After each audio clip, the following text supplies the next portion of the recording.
We've confirmed Liz engaged in heterosexual intercourse in the fire temple.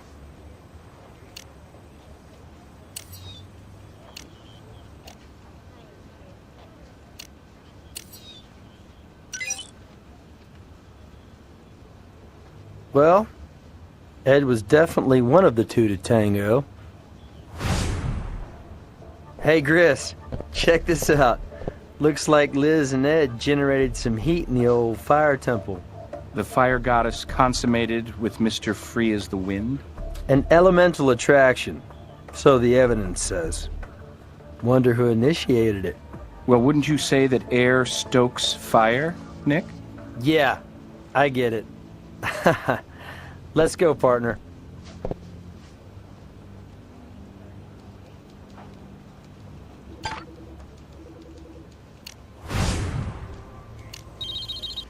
Hey, what's up?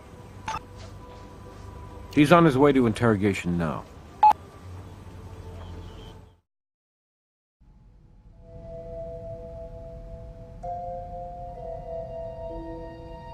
What happened? Didn't work out for you? What makes you think I was with that lesbo? Huh? A little condom told us. So, since when is trying for a conversion get you a flag on the play? So, we did the nasty out in the artsy temple. So what? Don't tell me sex is illegal in Sin City now. No, but setting cab drivers on fire can get you pulled over. Maybe Liz solicited your help to protect Deborah from a known gay basher. Hey, Deborah's a major pain in the ass bone, you dig? So an old flame of hers gives her some grief. Why should I give a crap? So an old flame of hers goes up in smoke. That, too, I could give a damn about. And you can stir in Liz the Les. More trouble than she's worth. Or otherwise, why would I be sleeping in the windmill suite? Because Deborah caught you bumping uglies with her one and only? Just a guess. They ripped while you were getting away. Or should I say, trying to. Plus, we have your print on the turpentine can. Also on the match used to give the cabbie a light. You got wax in your ears, dude? I already explained all this. I had a smoke in the cab earlier. I was around turpentine all the time helping Liz with the temple. Get it? As for tearing my pants, thinking back, that must have happened when I went out to that foundry for a gander at those sculptures. Squeezed through the fence to get a better look. Must have happened then. I told you before, I was spreading flyers for the fire goddesses, trying to recruit the young and confused for their tribe. You're spreading something right now, but let's move on. Could be you're looking at the only innocent party in this fire fest. Talk to those crazy bitches who threw me out. One obsessed with purifying by fire, the other the object of your dead cabbie's infections. Last I saw him, Liz was begging to get back in Deborah's good graces, saying she'd do anything for Deb if she took her back. Anything. And then poof. One cabbie turned crispy critter. Well, thanks for your sensitive insights. That's it for now.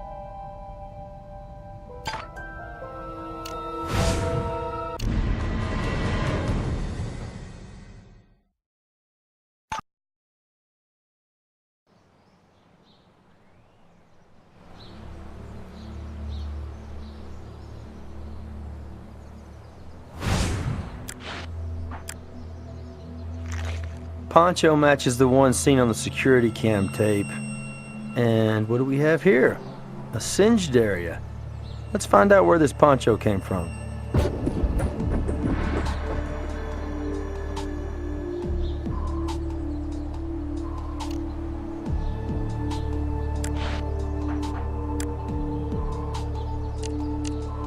This damage could easily have resulted from a flash burn.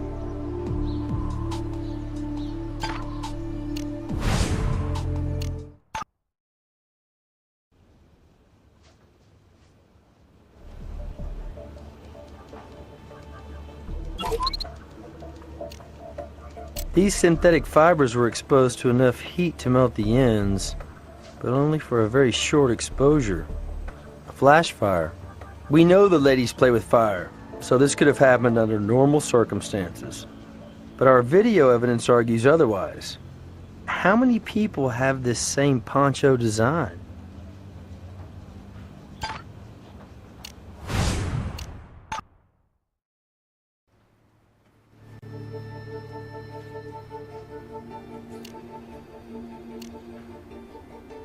So Liz plays with fire, huh? Bring her in and apply a little heat. Let her feel the burn. You have a record of fire-related misdemeanors, and are currently building something called a fire temple, plus your fingerprint and turpentine were found at the scene of a murder by immolation. Combustible stuff, Liz.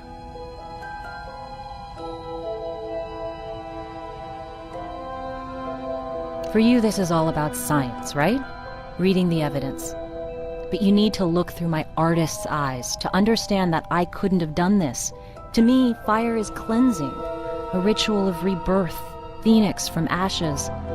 Would I waste something so precious on a sack of human excrement like Bob? Oh, I don't know. Sacks of human excrement rate high on my list of things needing cleansing. You knew Bob was a gay basher and was harassing Deborah. You were taking steps to protect your lover. You hailed Bob's cab for a ride. After a while, had him pull over, doused him with turpentine, and did a little cleansing on him.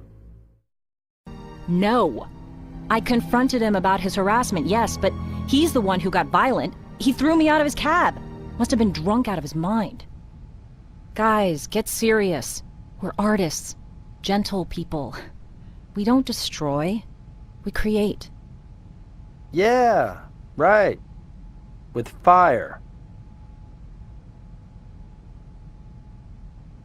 Didn't I say 6? No, wait. We drove for a while. Maybe closer to 6:30? So when did things first, heat up between you and Ed, Liz? Well, that's just nonsense. You know my orientation. DNA doesn't lie, Liz. We found a used condom, used by Ed and you. Fire Temple gate swing both ways? I think you talked your new lover into helping you do more than just create art. Who knows? Maybe he gets a kick out of setting fires, too. Anyway, you brought the turpentine and the matches, and Ed doused Bob with the turpentine and lit the fire. And you're supposed to be a scientist? You're adding 2 and 2 and getting 48. Okay, so Ed and I got hot and heavy one night. Too many stars and too much wine, and Deborah caught us at it. And she didn't know that I was bi, and she just went off the deep end. I've been struggling to put the pieces back together ever since, which is why I kicked Mr. Freeborn out on his neo-hippie ass, okay? Ed's a user, a manipulative jerk who preaches freedom and then does everything he can to control you. I'm onto him now, but even when I wasn't, I wouldn't commit murder. My God, I'm an artist, not an arsonist.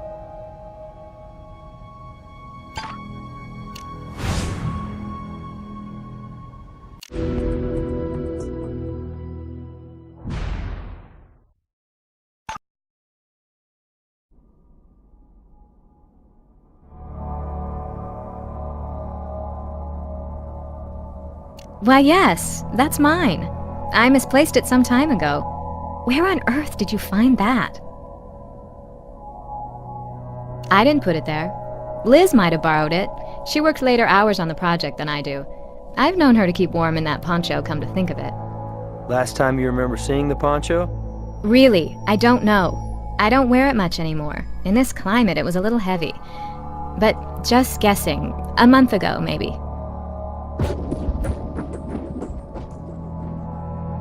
Why not? I told you before, I had nothing to hide. Nice to know.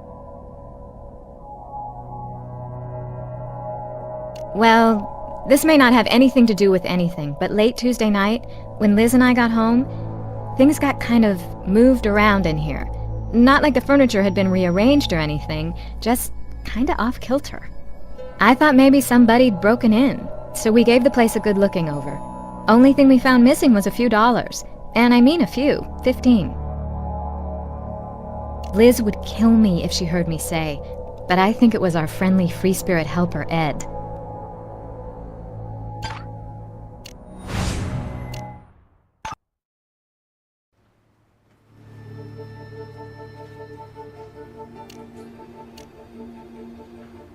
Bob's harassment gives Deborah a murder motive, and she owns that singed poncho that matches the video footage.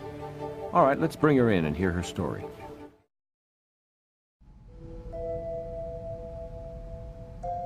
We'll start with the dead cabbie, who was your spurned high school prom date. A known gay basher who has lately made making your life miserable his hobby. Your singed poncho was found at the crime scene, likely worn by whoever gave Bob his Viking funeral, skipping the step of him being dead first. How many times do I have to tell you? I haven't seen that poncho for a month, at least. I haven't the slightest idea how it got burned or wound up out in the fire temple, and Liz says the same. Well, we had another fight. Sort of the aftershock following the big quake. If you've ever been in a relationship that had a bad bump, well, you'll understand. Anyway, Liz stormed out and was gone so long that I got worried. Got in my car and drove around for hours looking for her. Geez, I don't know. I mean, I was so upset, I'm not sure. Close to 6, I think. So you were out driving around? Yeah, I went everywhere. All the places we usually go, you know? I got home maybe midnight, and Liz came in about 10 minutes later. Really, I don't know. I hardly knew where I was at that point, and I sure don't remember now. You already know our high school history. Add that to him being a bigot, full of hate, who came out of a hideous, dysfunctional family. What it comes down to, he couldn't handle me choosing a woman over him. So finally, enough was enough. The phone call harassment, the cab constantly driving by, a stalker on wheels. You flagged him down, you got in the cab, you said you wanted to talk, only you were burning mad, enough to burn him out of your life. Permanently. All that turpentine around your place? Plus you know your way around fires, thanks to Liz. Bob wouldn't cooperate, so you lit a fire under him. Literally. I did not. He was a beast, a monster. But taking a life is not my way. It's not who I am. It's against everything I believe, foreign to every fiber of my being.